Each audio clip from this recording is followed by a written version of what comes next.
Hi, how's it going? Um, well, I've got some bad news. Aside from the fact that you can tell this is very, very candid. Along with that, though, what I would like to start this video by saying is that this is the first of three parts that I made for a introduction to a topic I'll be speaking a lot about. Unfortunately, what had occurred was um, when I had made the first part, unfortunately, Um, I did this directly onto YouTube, and I didn't anticipate that it would take the stupid server a good 3 hours to get about 80% done just previewing it, which is terrible, needless to say.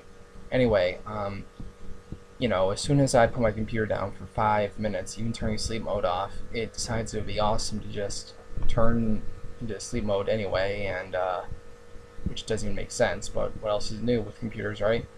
And go to sleep.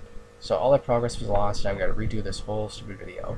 Luckily, parts 2 and 3 were done directly onto the hard drive, and all I need to do is just upload them, which is how I'm doing this remake.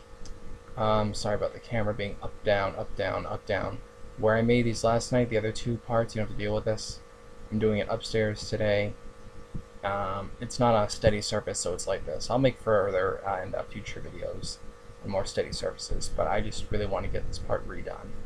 Anyway, I'm talking today about the worldwide revolutions taking place.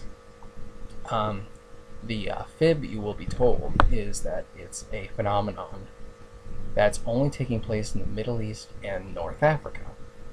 So it's often called the Arab Spring or the 2010-2011 Middle East or North Africa protests. The reason I'm going to go into a pretty big rant about why that's not accurate is because history is made in two phases. First, it happens, and those who saw it, speak of what they saw, and they keep the truth alive, or they say nothing while it's rewritten by media, whether it's old, such as the newspaper or TV or old school internet, or the new people's media, which can be just as bad, such as what's been rewritten in Wikipedia. Countries that did participate early in these protests have been literally written off, and the fact that this has been a more than one regional episode in human history has been rewritten too. People like little themes. They want this to be portrayed as the new Eastern Europe, movement of the late 80s. So, but they put it to the Middle East, North Africa instead. These protests have been going on, by the way, that's not even technically true because although they got free governments, it also occurred in Central Asia when the USSR fell too. People broke away. My point though is these protests are actually worldwide, and some of the bigger ones occurred actually at the beginning of these protests in February. What I do want to do first though, because I still do have parts 2 and 3 up, it's kind of hard redoing the whole beginning, just from my memory of what I had already said on parts 2 and 3, is which countries in the region of the Middle East, North Africa have already been forgotten and sidelined. So let's go with that. It's very easy just to look on Wikipedia actually for this, what they still do have up.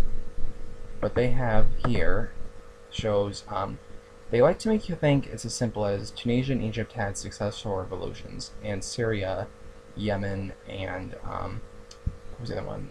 Libya are, in the process. Anything else is insignificant. While Bahrain was at a tipping point, the revolution had basically been won until the Saudi and UAE regime, United Arab Emirates, through the Gulf Cooperation Council, which we're supposed to be trusting with having President Saleh of Yemen hand over power with, which has failed 3 times. We're supposed to trust these people. Like the regional pact, I guess, economically and not militarily. They sent 2 countries into another sovereign country and crushed the will of the people in that country, which overrides any corrupt dictator when he called for help. It's totally illegal. Imagine this as what it was, a foreign invasion to crush a domestic dispute. Almost like, not as big numbers, but like Tiananmen, but if other countries had gotten physically involved. Anyway, concurrent incidents, they're not concurrent, as in, they're following them in a smaller scope. A lot of these began even before the other countries I had mentioned, after Tunisia and Egypt. Algeria, let's see, I already said Bahrain. Iran, Iraq, Jordan, Morocco, Oman, and Yemen. Oman's kind of petered out. Morocco, a lot of people there are getting significant concessions. In Algeria, significantly, a state of emergency that had been placed since an early 90s election was giving a lot of votes to Islamists has been revoked. So people can protest in the streets now. It was originally, this state of emergency was put in supposedly just to repress those parties, which seems to have worked, but look what's done to the people in the meantime. The people in Iraq demanded from the Prime Minister Maliki some changes, and he guaranteed he would step down in, I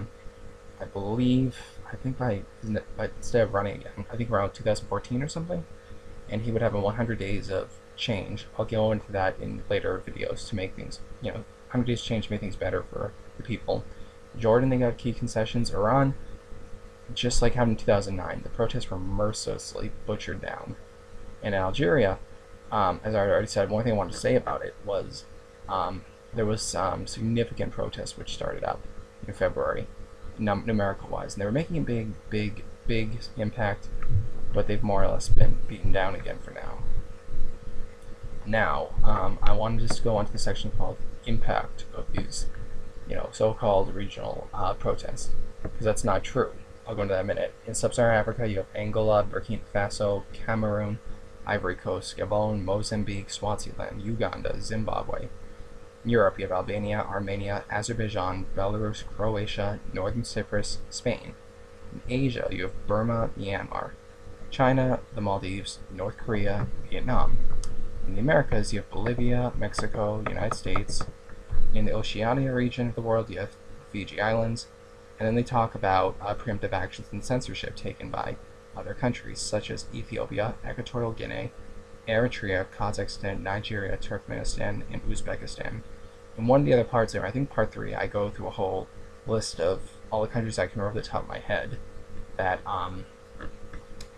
weren't listed here. Countries have been taken down when it's not been considered cool or trendy anymore to follow the protests there. One of the ones I forgot to put in one of the parts last night that came to my mind more recently was Djibouti had big protests at first, and they looked like they were going to be significant, but they were beaten down mercilessly by the regime, and which is terrible, and it's been forgotten about now, as you can tell. And what was I going to say? I'm trying to remember. This first part was 10 minutes. I'm trying to remember what else I had said. I think this may have been the bulk of it. I just don't want to have any information missing. But I think I used up around this time the last 2 minutes just explaining the reason I want to point out what countries have been forgotten about, how this is being rewritten, and also how it's not like these other regions of the world are just being affected by this phenomenon that's being birthed in this one area of the world, is because that narrative is, first of all, not truthful, and it's making these people who have died so far, or been arrested, or just simply repressed and trying to get their freedoms, it distorts what's really going on, and thus they lose morale and support. These protests did begin in Tunisia, then wildfire spread to Egypt. However, at the same time, they were starting to spring up in China, for example, which is where I go into the next part, the Jasmine Revolution, as it's been called. And it was popping up in other places in the Americas, like that's been mentioned, in Bolivia and the such. And what else was the recent movie? Also, as I think I point out later in part 3, this is also from the beginning also been a very African issue, not just the region that's always being talked about in the narrative. My point is, this may have started in one region, but it's been since the beginning going on around the world. It's being rewritten though. So that's a problem, because if there's any type of fledgling movement going on outside, you think, oh, don't pay attention to it. It's not important. It is. Don't let them think this is just one region, And this might be a good part, because I know I said somewhere to point out also, really keep an eye on Armenia and Azerbaijan. They've been parts of tyrannical empires in the past. They've had terrible rulers since then, and the people there have people in the thousands out there trying to make a change. It's being beaten down, but they're doing pretty well, all things considered, persevering.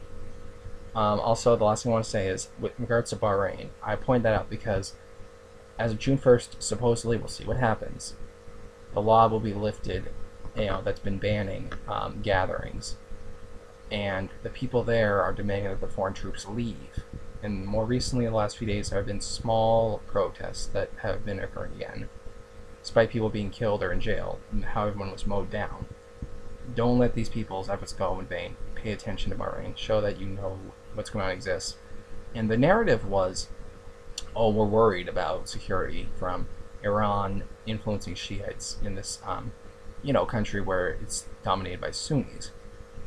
Iran does have significant covert and overt influence in the region. It's a real threat. That wasn't the case at first in Bahrain.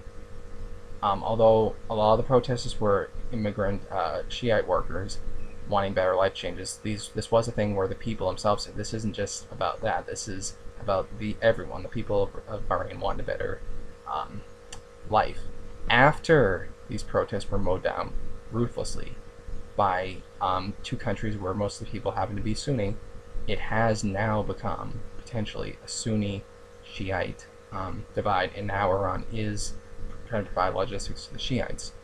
So in the future, with these protests continuing, it's very possible this might turn into a huge fractious event. Hopefully it's not too late for a change and for things to work out well.